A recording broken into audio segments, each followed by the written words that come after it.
안녕하세요. 남간사관학원입니다. 오늘은 여러분 시험에도 자주 출제될 수 있는 모유 수유에 대해서 알려드릴 거예요. 그럼 시작해 보겠습니다. 모유 수유의 장점에는 간단하게 말씀드리면, 모유는 신생아와 영아에게 가장 적절한 영양소를 함유하고 있고, 분유에 비해 흡수율이 뛰어나며 태변 배출을 돕는다고 해요. 조금 더 자세하게 살펴보면 신생아와 영아에게 어떠한 장점이 있냐를 보면, 위장계 성숙을 증진시키고 면역체를 포함하고 있어서 설사나 장염, 크론병 등의 감염의 위험성을 낮춰준다는 거죠. 그리고 역시나 면역물질을 함유하고 있어서 신생아의 알레르기나 그와 관련한 질환을 예방할 수 있다고 합니다.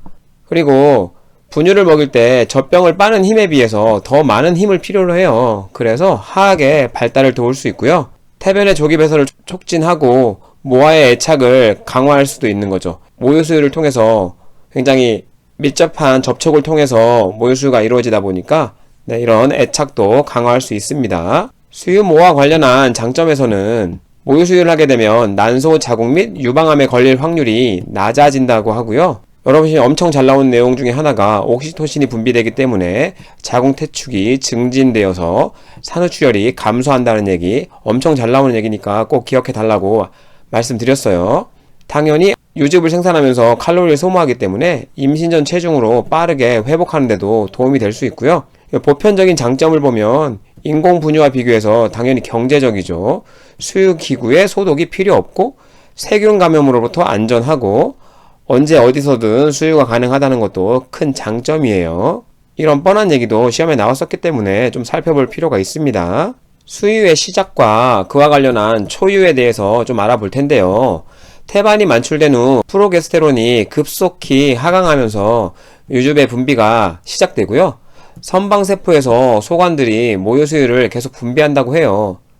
그림을 보시면 이런 유선에서 유즙을 만들어내고 유관을 통해서 밖으로 배출하게 되는 거죠. 그래서 유선과 주변 선방세포에서 유즙을 만들어내게 돼요. 그리고 그 만들어진 유즙이 분만 후 한 2, 3일경에 분비되기 시작하는데 그것을 초유라고 얘기하고요. 2, 3일경에 분비된다는 거 꼭 알아두시고, 책마다 좀 다르지만 7일에 짧게는 7일, 길게는 10일까지 분비가 된다고 합니다. 그리고 여러분 시험에 초유의 특징도 시험에 잘 나오기 때문에 잘 기억해 두세요. 초유의 경우는 성숙류에 비해서 더 노랗고 끈적이며 그래서 점도가 높다라고도 여러분 시험에 나올 수 있습니다. 단백질과 무기질의 함량이 높아요. 반면 지방과 탄수화물은 좀 적게 함유되어 있고, 초유에 함유된 항체 좀 더 자세하게 나오면 이뮤노글로불린 A라고 나올 수도 있습니다. 이뮤노글로불린 A가 들어가 있어서 신생아에게 면역성과 저항력을 부여합니다. 그리고 장의 연동운동을 촉진시켜서 앞전에 알려드린 내용이죠. 태변 배설을 돕고 황달의 정도를 약화시킨다고 해요. 요 얘기는 시험에 잘 나오지 않지만 여기까지는 굉장히 시험에 성숙류와 비교해서 나올 수 있는 문제이기 때문에 좀 잘 알아두시면 좋겠어요. 모유수유 시의 문제점들로는 첫 번째를 보시면 함몰유두인데 여러분 시험에 가끔가다 한번 나오기 때문에 잠깐만 살펴볼게요. 유두가 함몰되어 있어서 여기 유두 부분이 안쪽으로 들어가 있는 거죠. 함몰되어 있으면 당연히 수유 시 어려움을 겪을 수 있죠. 그래서 출산 전에 이 유두 관리가 필요할 수 있는 건데, 유두 굴리기와 유두 당기기 등을 통해서 유두의 돌출을 유도해야 돼요. 유두가 돌출되지 않으면 모유수유를 할 수 없기 때문에 잘 준비해야 합니다. 함몰 유두보다 여러분 시험에 더 잘 나오는 거 훨씬 많이 나와요. 유방우류, 또 다른 말로 유방우울혈이라고 하죠. 그래서 유방우울류는 대개 분만 후 3, 5일 사이에 발생을 하게 되는데 짧게는 24시간에서 길게는 48시간 어떻게 관리하냐에 따라 지속될 수가 있어요. 가장 흔한 원인은 급속한 호르몬 변화로 인해서 유집량이 급격히 증가해서 발생한다고 하는데, 유집량이 급격히 증가돼서 이 유두 밖으로 나가야 되는데 여기가 좀 막혀 있거나 이런 경우에는 유즙이 밖으로 배출되지 않을 수 있잖아요. 그런 관계로 이 주변이 심하게 우려되어서 주변 조직을 누르다 보니까 통증이 있는 걸 유방우려이라고 해요. 그 외의 원인으로는 이제 호르몬의 변화로 유방으로의 혈류의 공급이 급격하게 증가합니다. 그러다 보니까 유관 주위 조직에 팽대를 불러오게 되는 거죠. 무슨 얘기냐면 유즙을 생산해야 되기 때문에 굉장히 많은 혈류가 유방 조직으로 들어오게 되면 주변 조직이 커지면서 유관을 누를 수 있어요. 이렇게 유관을 누르게 되면 유즙이 밖으로 빠져나가지 못하겠죠? 그래서 유즙이 많이 생산되면서 빠져나가지 못해서 여기가 부풀어 오르게 되면 동통이 발생하게 되는 거죠. 그래서 보시면 팽배된 주위 조직이 유관을 눌러서 유관의 내경이 좁아지고 폐쇄되는 경우에 유즙이 빠져나가지 못해서 우열이 발생하고 그에 따라서 통증까지도 초래될 수 있는 게 유방우류, 유방울혈이에요. 통증뿐만이 아니라 유방이 단단해지고 열감까지 초래될 수 있고요. 촉감에 예민해지고 유즙을 째아내지 않으면 유즙 생산이 감소하죠. 여기서 더 악화되면 유방염으로 발전할 수 있어요. 유방우류에서 제대로 관리가 안 되면 유방염으로 발전할 수 있구나 좀 알아두시고, 그러면 이 유방울류 환자를 어떻게 간호해야 되느냐, 이 내용 역시 시험에 잘 나오죠. 2시간 간격으로 수유를 계획하고 1회 수유 시간은 최소한 한쪽 유방이 부드러워질 때까지 시행을 하게 되고요. 반대쪽 유즙도 짜내야 돼요. 앞전에도 알려드렸지만 유즙이 빠져나가지 못해서 종창돼서 통증이나 불편감을 초래한다고 그랬잖아요. 가장 쉬운 간호는 뭐냐? 유즙을 빨리 빼내는 거예요. 이게 가장 좋은 간호입니다.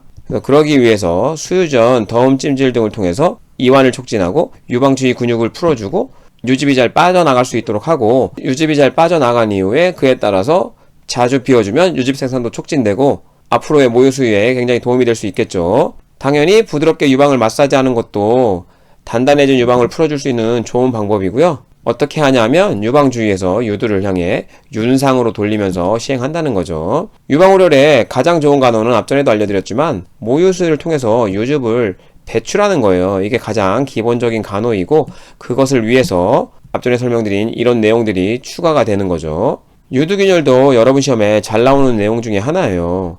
왜 유두균열이 발생하느냐? 수유 시 부적절한 자세 때문에 유두만 물리는 경우가 가장 큰 원인이에요. 젖대기를 좀 빨리 했을 경우에도 아이들이 유두 부분을 잘 깨물거나 이럴 수 있어가지고 벗겨지거나 그럴 수 있어요. 그런 원인들로 유두 표면이 벗겨지거나 출혈이 생기면서 통증을 동반하게 되는 거죠. 어떻게 하면 예방이 가능하느냐? 예방 방법을 보면 아이의 입이 유두 바로 앞에 있도록 하고 유린의 전체를 빨 수 있도록 하는 거죠. 유두 부분만 물지 않도록. 이런 내용도 시험에 나왔었습니다. 수유 시 올바른 자세로는 아이를 어머니의 유방 정도 높이에서 안쪽으로 당겨 안아서 아이가 고든 신체 선열을 유지하고 유두가 아기의 입천장을 향하게 하고 아랫입술은 유두 아래에 위치하도록 한다고 하는데, 그렇게 잘 나오는 내용은 아닙니다. 고든 신체 선열 이 정도까지만 알고 계시면 될 것 같아요. 심한 경우에는 유방염으로 진전될 수 있기 때문에 그렇지 않게 하도록 수유 잘 건조시키고, 심한 경우에는 48시간 동안 수유를 금지할 수 있어요. 수유를 금지하더라도 모유 수유를 계속하기 위해서는 젖은 짜내야 되겠죠. 그렇지 않으면 모유의 생산이 줄어들기 때문인 거죠. 그래서 유방염의 경우에도 유즙을 빼내는 것이 가장 중요한 간호예요. 유즙의 양을 줄이지 않기 위한 노력이죠. 그래서 모유 수유의 올바른 방법을 살펴보면 이 내용도 좀 시험에 나올 수 있는 내용들이 좀 섞여 있어요. 분만 직후부터 수유를 계속하여 유즙의 분비를 촉진해야 되는 거죠. 그래서 수유를 계속하면서 유방을 비워줘야 유즙이 계속 양이 늘어나게 되는 거죠. 그래서 1일 8회에서 12회, 5분 이상 젖을 물리게 되는데, 기본 원칙은 아이가 원할 때마다 수유를 진행하는 거예요. 이 시기가 나중에 배우시겠지만 구강기예요. 구강을 통해서 만족감을 얻는 시기이기 때문에 아이가 원할 때마다 잘 챙겨주는 것이 중요하고요. 당연히 자주 비울수록 모유는 더 많이 생성되고, 그러다 보면 수유 간격이 저절로 생기게 된다는 거고요.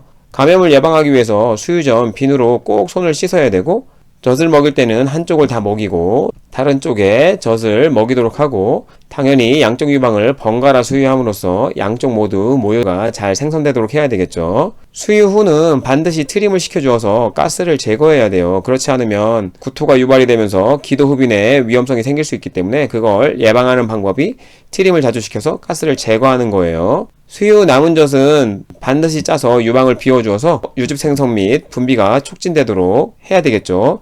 이런 얘기가 시험에 굉장히 잘 나오는 내용 중에 하나입니다. 그리고 여러분 시험에 또 잘 나오는 내용 중에 하나가 비수유부의 유방간호예요. 비수유부의 경우에는 유즙을 짜내면 안 되고 유방을 잘 지지해줘야 되기 때문에 유방지지, 브래지어나 유방 억제제 등을 착용해서 유방을 잘 지지해줘야 돼요. 그리고 절대로 수유나 마사지, 더운 물 찜질 등을 하지 말아야 하고, 계속 강조드리지만 요즙을 짜내면 안 돼요. 그러면 요즙 생산이 늘어나기 때문에 요즙을 짜내지 않고 계속 지지해주면서 천천히 요즙량이 줄고 유방우려 증상이 줄어들면서 점점 적응해 나가게 되는 거죠.